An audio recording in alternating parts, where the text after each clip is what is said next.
Hello, welcome to another video about world building Jurassian.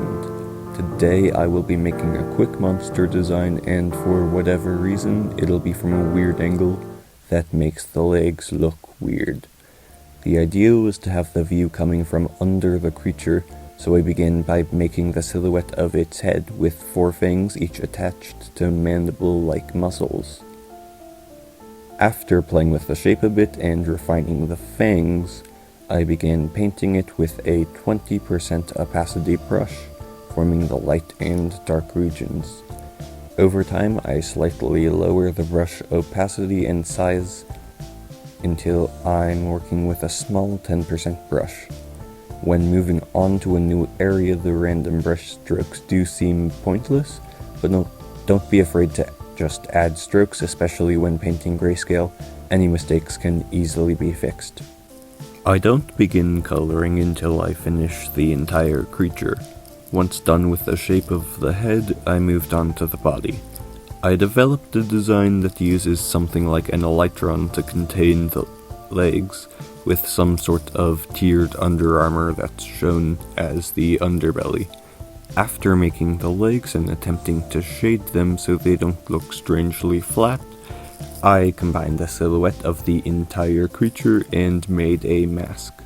With this mask and an overlay layer, I colored the entire creature in oversaturated colors, then used an airbrush to add some gradients throughout.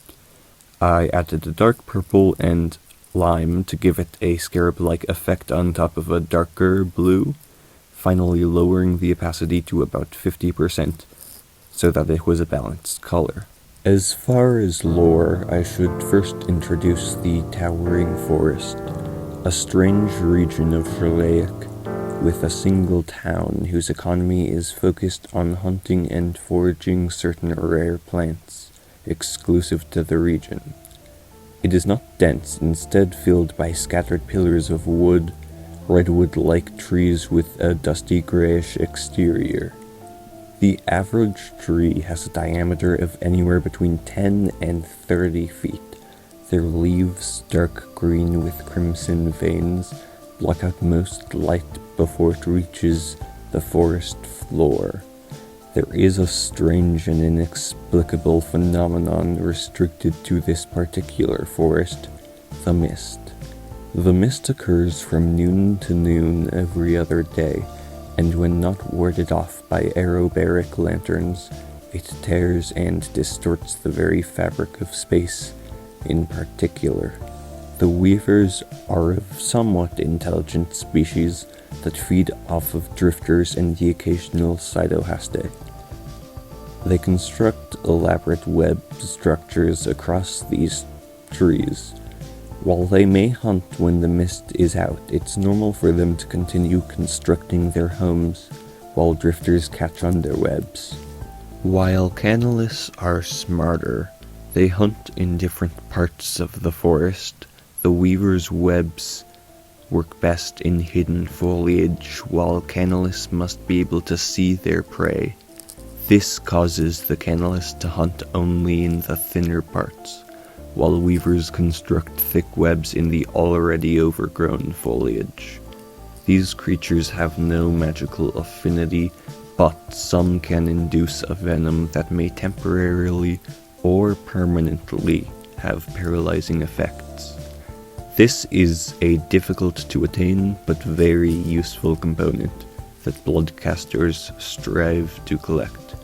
Additionally, their fangs are useful for some rituals. The weavers live together, usually in small groups of 3 to 7, but there are a few instances in which this rule is broken. The most notable is a massive web city consisting of hundreds of weavers dedicated to construction alone. This is known as the Silken Palace. It stretches from the ground to the treetops and stretches on from the edge of the forest to the border of Sholaic. Another somewhat unrelated topic. The borders of Sholaic haven't really been defined in any video, so here they are. To the north, the end of the Desolate Peaks as they drop off previously shattered by the fracture. There are no known residents. To the south, the shattered seas, also formed by the fracture, are safe a few islands out, but going any farther results in death due to reefs and marauders. To the east, the towering forest. The outskirts are habitable, but any farther and the mist does not dissipate during the day. Farther and reality continues to warp, eventually atomizing anything that enters the region. To the west, the jungle creep, housing an odd corruption of fungi of sorts that takes over anything it gets a hold of. It stretches for miles, and avoiding its grasp there is virtually impossible.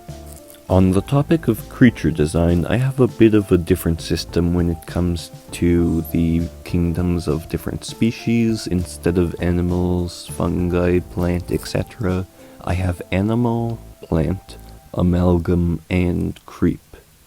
Amalgams are something I haven't talked about yet.